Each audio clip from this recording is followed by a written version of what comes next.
Sarah, welcome back. It's good to be back.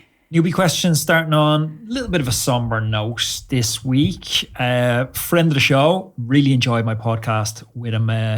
Consummate professional. He was one of the only people that volunteered to give us separate audio files, separate angles, and the quality of the conversation generally was brilliant. Derek Teal, he's Dialed Health over on Instagram. He got hit by a car out training and it was pretty serious. And by all accounts, he's lucky to be alive. He's recovering in hospital. He's past the acute, is he going to make it, is he not phase? He's going to pull through, but he's a lot of severe damage, including multiple leg breaks.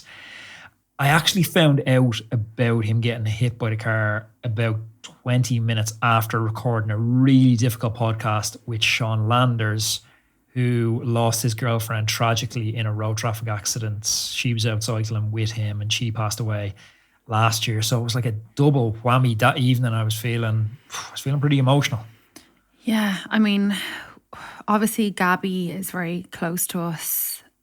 Sean, that podcast is going to be released in a couple of weeks and I'm sure it will be a very emotional listen for people to hear the full story. Derek, what an amazing guest that we had on. And actually what stood out to me, what I remembered was from when I was going through the recording before it went for editing and his kids, you could hear his kids in the background and he was trying to tell them to kind of be quiet because he was recording. So he does have kids. This was a hit and run as well. So the driver fled the scene after hitting Derek. I don't know. I mean, also the way that these incidents are reported in the media is a disgrace. You know, a cyclist, a motorist, it never says motorist knocks down cyclist or anything. It's always kind of worded in a way that seems very pro-motorist to me sometimes. But yeah, our thoughts and prayers go out to Derek and hopefully he doesn't have any long-lasting or life-altering injuries from this. I've had bad crashes in the US and one thing I will say is healthcare is super expensive in the US and we don't normally do this because we do get inundated with charities asking can we promote their cause or can we promote the latest cycle coming up, so we typically steer away from promoting all that stuff, but we are going to leave a link to Derek's fundraiser below because I like to think cycling is a little community that bandies together at times like this. So if you can support Derek, because he's going to have hundreds of thousands of dollars in medical bills to get back on his feet, the link is down below. Yeah, Derek is a roadman, so please support him. Okay, in other news, Anthony, we had a very interesting kind of conversation. It was actually in L'Equipe.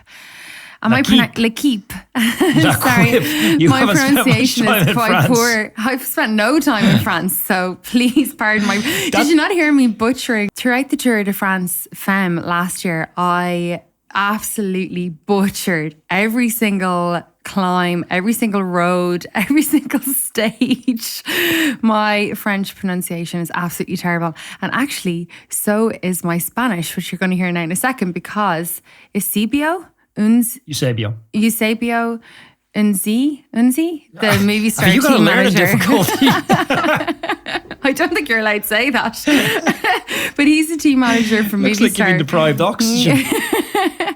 He was essentially interviewed in L'Equipe and he was basically posing the question as to why not allow substitutes when a rider is forced to abandon a Grand Tour, you know, if they get sick, if they get injured. So basically having 10 or 12 riders, having how many's on the team for a Grand Tour? 8? Yeah, I'm sure 8, I think. And then having a couple kind of in the wings, ready to go if crashes, injury, anything like that happens. He thinks that substitutions are potentially a really, really good thing. So his question is, why not allow a rider? So I'm going to take just a pot shot at why not allow a rider. Yes. Just in case your sprinter, your lead out man and your big roller all start to feel a little bit of a stomach bug coming on before the Pyrenees and the Alps, and you substitute in 3 climbing domestiques for your GC contentions.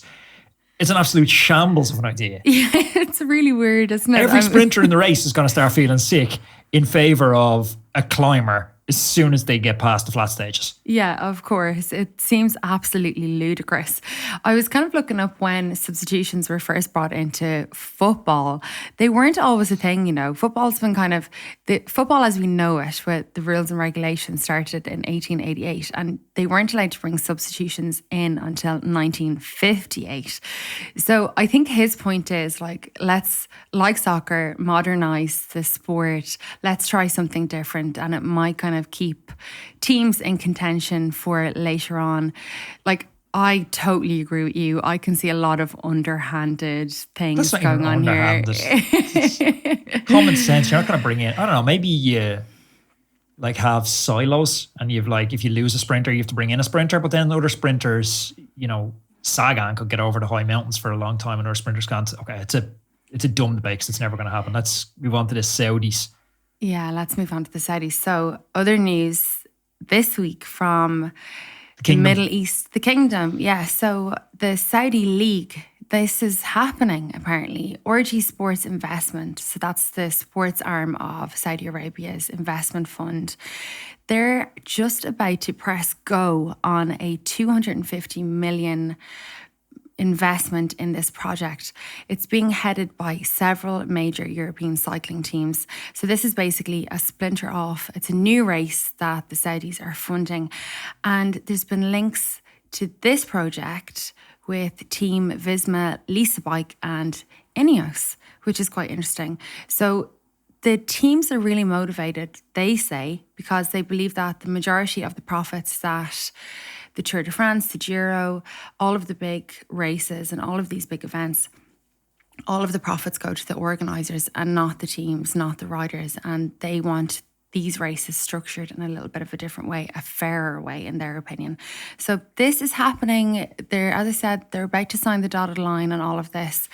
And it'll be definitely one to watch. I mean, we're seeing more and more. Look, I don't think, let's say like this is happening.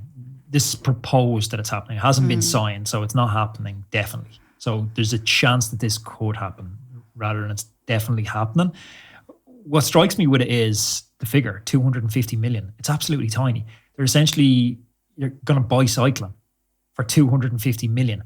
To put that into context with Saudi Arabia, we had in golf, which I know both me and Sarah are jump on the bandwagon fans around the time of the majors, as we are with every major sporting event like darts, Six Nations, World Cup.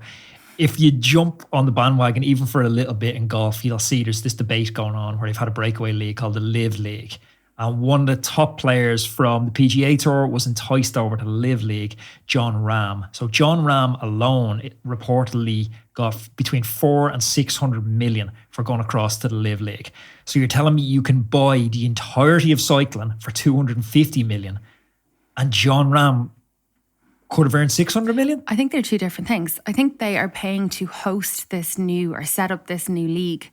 But then I think there's going to be a lot more money in the pot for enticing teams and managers, riders over to that new league. That's kind of what I have in my head. 250 million is like the infrastructure for building this league? That's what I think. There's no more information that I can get on this, but that's kind of the way I'm thinking. Okay. Yeah. Look, I don't hate the idea of it. I think the UCI needs a slap in the face, but I don't want to see like the best riders not racing each other I don't want a debate going on where it's like, oh well, Wout van Aert's in the Saudi league, would he have won San Remo? Van der Poel won it, but would he have won it? Because we have that in golf, like where some of the best players in the world aren't in the PGA Tour anymore, and some of the best players couldn't play the Ryder Cup. And then we've seen it in darts for years as well, where the best players were in opposing federations. And even more locally in Ireland, we had that in, what Olympic? I can't remember the year the Olympics, but there was 2 Irish teams at the Olympics, and someone will tell me in the comments below what year that was. And the Irish teams were actually having a punch up on the start line. There was killings between the two Irish teams. 2 federations on the same island. 2 federations. It'll be interesting. Do you know what I'm thinking? Just as the more that I think about this new league, will we be allowed any height aero socks? Will we be allowed the tuck position that you're not allowed to do anymore? Some of those rules are for safety, but some of the UCI rules are a little bit ludicrous, and maybe they'll have a little bit more leeway in this new league. And as I said, like the UCI aren't going to be managing this at all. So I think the bigger question, rather than aero socks, where my head went, and maybe your head should have went to, we would be allowed female racing. Oh yeah. Oh, definitely. I mean, I think that they want to promote female racing as well. I don't think that anybody would, allow them not to, have both sexes racing in this day and age. Who knows? But I would be completely shocked if they didn't. Okay, let's move on. Okay, we'll go on to our questions. Hey guys, any tips for meditating or mindfulness? I've looked it up online, but I seem to be getting a lot of hippies with crystals. That's not for me. I'm a bloke's bloke. I need it explained to me without all of the flowery language. I love this. He's just typing there and he's drinking a pint. And he wants to know, he's in his, vest, but he wants to know about mindfulness and meditation. I don't think it needs to be flowery, hippie. No. I think there's a couple of steps you can do to get the most out of it. You could do this on the buildings. Find a quiet corner on the scaffolding for yourself. I think that's the first step. It's find a quiet place. Somewhere where you're not going to be disturbed, a chair, a bed, like I said, a corner in the building site. Set a time limit. Start out with 5 minutes. Set 5 minutes on your phone where you're just going to be present for 5 minutes. Be comfortable so you're not shifting around and actually worried about, oh, my ass is killing me in this position or my back is killing me. The easiest thing to focus on is your breath. So close your eyes and bring your attention to your breath and I listen to Sam Harrison, the Waking Up app, and he has a beautiful expression where he says to try and cover your breath with attention. So try and focus on all the way in, like you're actually paying attention to it all the way in and all the way out. And I counted to 10 and then I start again once I get to 10. And as soon as your mind wanders, which it invariably will wander, and you'll start thinking about the bill you haven't paid or the email you haven't sent, bring it back to your breath and start focusing on your breath again. And be non-judgmental, because that's what I found hardest at the start when I was like, oh, I'm shit at this meditation. My mind keeps wandering. Everybody's mind wanders. Be kind to yourself when your mind does wander and just bring it back to your breath. And then if you want to go really hardcore on it and just add something extra at the end, finish it off when the timer goes off after your 5 minutes with just quietly thinking about 2 or 3 things that you're grateful for. And that could be, you're grateful for the €10 in your pocket that you could buy lunch today. You're grateful for the petrol in your car, the roof over your head, whatever it is, just 2 or 3 things to be grateful for. And that's kind of my little whistle-stop tour of mindfulness for builders. Well, I think that what you described there is more kind of meditation. And there is a little bit of which you did beautifully, Anthony. Thank you. Now, I'm absolutely shocking at meditation and I never, ever do it. I've tried it a million times and I can't seem to get myself into that state. Now, I haven't practiced it enough and I haven't been consistent enough with it. It is lovely and it's lovely to be able to take that little bit of time for yourself. What I'm better at is mindfulness rather than meditation. Mindfulness is more about being in the moment. So if you're playing with your kids, everything you're doing is focused on your kids. You're not thinking, okay, when am I going to get go out and ride my bike? Checking your phone on Instagram. You hear your phone pinging and you're going, oh my God, I must check that email. It's being out on your bike and being totally absorbed by being on the bike and taking everything in. Be where your feet are. Be where your feet are. And that to me is mindfulness rather than meditation. I find that a lot easier to practice. That's kind of what I would advise you to start off with. And then, of course, Anthony mentioned a couple of things there with regards to apps.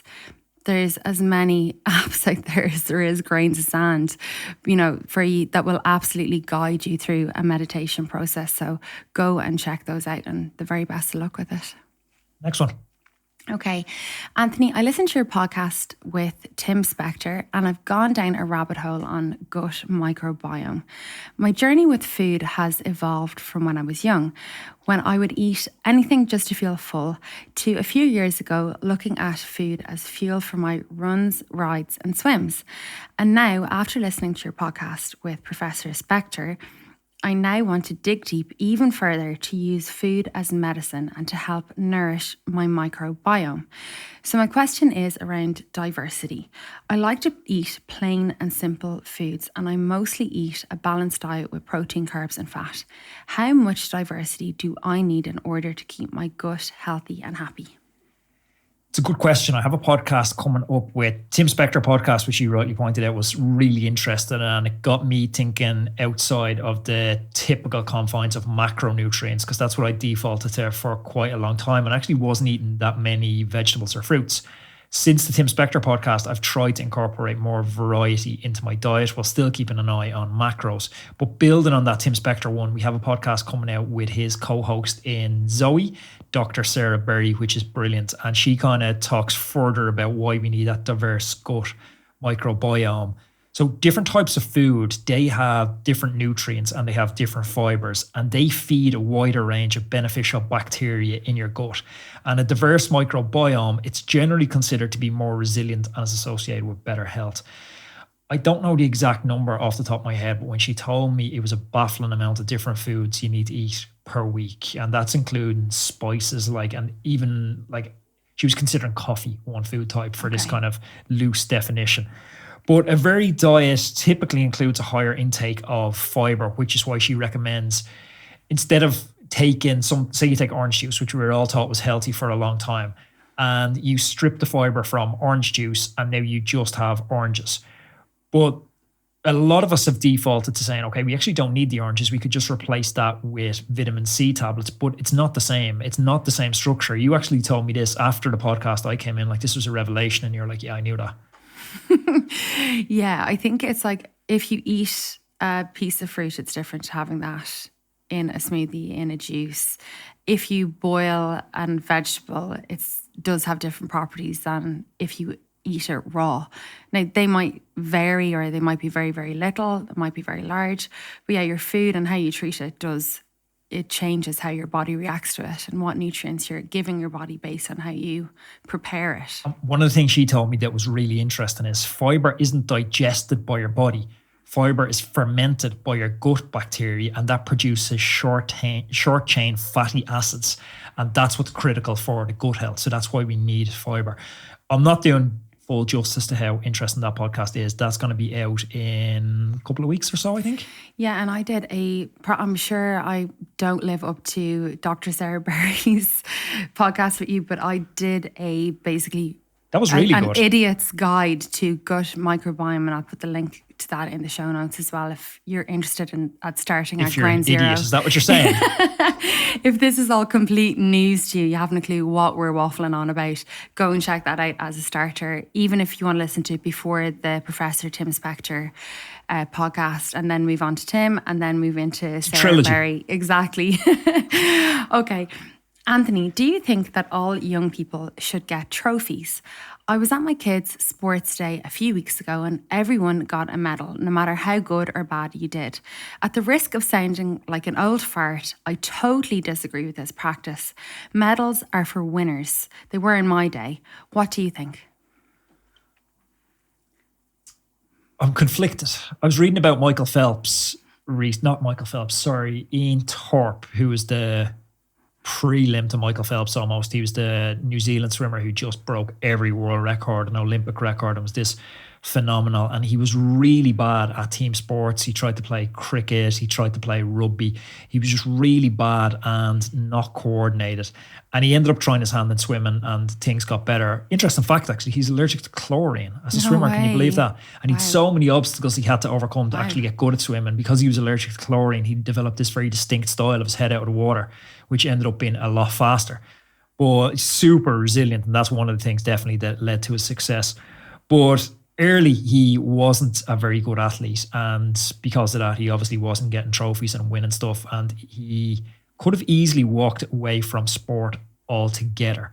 And I think that's the argument for giving people medals for participation. Really, it doesn't matter if you win a medal or not. I happen to be a decent footballer and won trophies at a young age for playing football. And maybe that kept me in the sport for longer and led me into cycling, which led me to this podcast. If I hadn't got those trophies, would I have been on the same career road? I don't know. Yeah, but if you had gotten medals for coming 20th, you wouldn't have been on the same career path anyway, because you wouldn't actually have been successful at that sport to make a career out of it. Yeah, and I generally do agree with you, but the pushback on why it is, it's not just some like really super liberal, we're all winners type philosophy. It is rooted in sort of almost the spirit of sport, as cliche as that sounds. It's to foster a love for sport, for activity, for being outdoors, for being sweaty and doing that sort of stuff that's against the grain, and to build self-esteem. And I don't know if they're definitely not bad things. And does it maybe in some way devalue those striving for excellence or minimize the recognition of high achievers? Yeah, it definitely does, but to a point to offset the other good benefits to it, I don't know the answer. I know. I'm with you. I'm very much on the fence. I mean, do we have it from an age up until, 5 where everyone gets a medal? No one really cares. I mean, the thing is, as you were going through school and excelling on sports days, or I was always pretty handy at every sport that I tried. And people, even if they came behind me in 20th place, they still knew that I was the winner. You know what I mean? There was still a hierarchy, and that they still knew that they weren't really a winner, that they weren't really very good at this particular sport. I'm also completely, as I said, not sure what to think about this. I think parents need to foster a sense of kind of self within their children. And I don't think that is the responsibility of sports groups and schools to do that. If your kid isn't good at running or cross country and they're leaning more towards arts, music, perhaps put them into something like that. I don't think the kids care. Yeah. I'm thinking back to when I used to play football, and anyone who plays football has this exact same experience. You play for an hour, it's red team against blue team. Blue team is winning 20-0. And then the teacher says, okay, we have to finish it up in the next 5 minutes. And someone shouts, next goal winner. And the red team score and they're the winner. Nobody cares. It's about just having the crack when you're that age. I think this is a concept maybe that's more important in parents' minds and society's mind, that we're all winners. But do you think that, let's say me coming 5th or 6th in a competition, do you think that actually in part makes me a more resilient person? I'm being able to take the no's and the knocks and the fails and bounce back up from them. And by giving a medal to me coming 7th or 8th, strips a young person from learning that. Nah, it's next goal winner. Okay, let's move on. Nice short question here. Recovery boots, yay or nay? Yay. Short answer. No, I think I had the physio from Orca Scott on a while ago, and I always default to this because I think it's a brilliant example of habit stacking. If you have the recovery boots on, that is one habit that aligns really nicely with a bunch of other healthy habits. So if you have the recovery boots on, your mindset is generally not going to flip to, should I get the 16-inch pizza or the 22-inch pizza? It's flipping to, how's my hydration level? Have I taken my pill or magnesium before bed? Am I getting my 8-hour sleep a night? Am I looking at my HRV? It puts you into that mindset. So it's on a certain track. It's steering you when you're using your recovery boots. Not using the recovery boots, I'm looking at the pizza menu. That's why I think it's a good idea. Yeah, I agree. I think the habit stacking, you're not going to sit there with your recovery boots and drink 2 bottles of wine. Smoke weed. We have the recovery boots, and I have to say I'm completely obsessed with them. Even if it's physically not giving me a benefit in my head, it's giving me a boost. I actually feel when I have them on the night before, I'm already preparing and I'm already psyching myself up for whatever session I have. Well, let's go a spade. They don't do anything. Yeah, probably not. I don't feel any different. Maybe I feel a little bit different, but I don't really think it does anything. Yeah, but do you get what I'm saying? Like with regards to it, like mentally kind of prepares you. It's like getting your kit ready. It's like having your bike clean. Yeah. You just kind of think, do you know what? I am doing absolutely everything tonight to prepare for tomorrow. And that kind of gives me a confidence boost in how I'm going to perform, how I'm going to, how I'm going to get through my session. Just motivation wise, mental motivation, I think they're absolutely brilliant. And they feel kind of good. I like them on. There's a placebo as well. Yeah. If you think they work, they do great. Work. Yeah. So don't listen to this section. Men in black out of your minds, and they do work. Okay, the last one here, and this is from David, and we get this. We were like, will we put this question in? Because we get asked this question I hate so many times on the podcast, and we've covered it a lot, and I'm sure people will continue to write in about half wheeling. So I'm going to cover this one that David kindly sent in. Generally, why is it that riders who meet up for the first time end up in a half-wheeling contest? Mostly men, I might add. I always ride to the slowest rider if just doing a social ride. Others seem to get a kick out of demonstrating how strong they are. And then he has hashtag willy waving, which I love. I'm going to use that next time I see somebody half-wheeling. I'm going to be like, I don't he's think just waving his willy around. I don't think that's correct. I don't think it's willy waving. He's just having a bit of fun with it. No, it's not a place for fun. I think it's an insecurity issue. It's not secure in their strengths relative to their peers in the group, and they're trying to say, no, I am strong enough to be here. I am here on merit. I'm as good as you guys. And they tried to push the pace. I've definitely done it myself when I was getting started, when I was insecure and didn't know my place in a group. And definitely the first years getting started, I thought that was how you showed your strength. That's how you showcased, oh, look, I'm making sacrifices off the bike. I'm eating well. I'm training well. I'm looking after my equipment. Here's how I show it. And it takes you a maturity and evolution in your cycling to realize that's not where you showcase if you are a little bit stronger, that it's in races. Or even if it's not racing time of year, most groups will have a designated place where they go a little bit harder up a segment or for a sprint sign or something like that. I don't think it's a good thing in groups. I don't think anyone thinks it's a good thing in groups. I don't know if you ever know you're the half-wheeler. Mohoric knew he was the half-wheeler. Yeah, he said he leans into it. He's like, yeah, not anymore, I love it. Yeah, he's like, I used to love it. Yeah, he used to be the half-wheeler. If Mohoric was half-wheeling me, I'd be dead. I'd just be like, okay, bye. I think as a newbie, certainly the half-wheeling thing is interesting. I've certainly at the beginning went out on rides with you and you're like, why are you half-wheeling me? And I'm like, I actually don't even know what that is. I wasn't aware that I was doing it. I don't know what it is. And it's something certainly that newbies do. So please don't be shy on calling people out. I think people are shy on calling people out. I think that's the thing. You need to have a real level of comfort in your surroundings to call people out on it. Yeah, maybe. I know I always reference the Dash group, the newbies group that I rode with 2 summers ago. And I was flat out saying, don't half wheel. And they just didn't realise. I don't think it was a dominance thing whatsoever. And here we go here. In David's comment, he said, why is it riders that meet up for the first time? And I'm just thinking, give somebody the benefit of the doubt.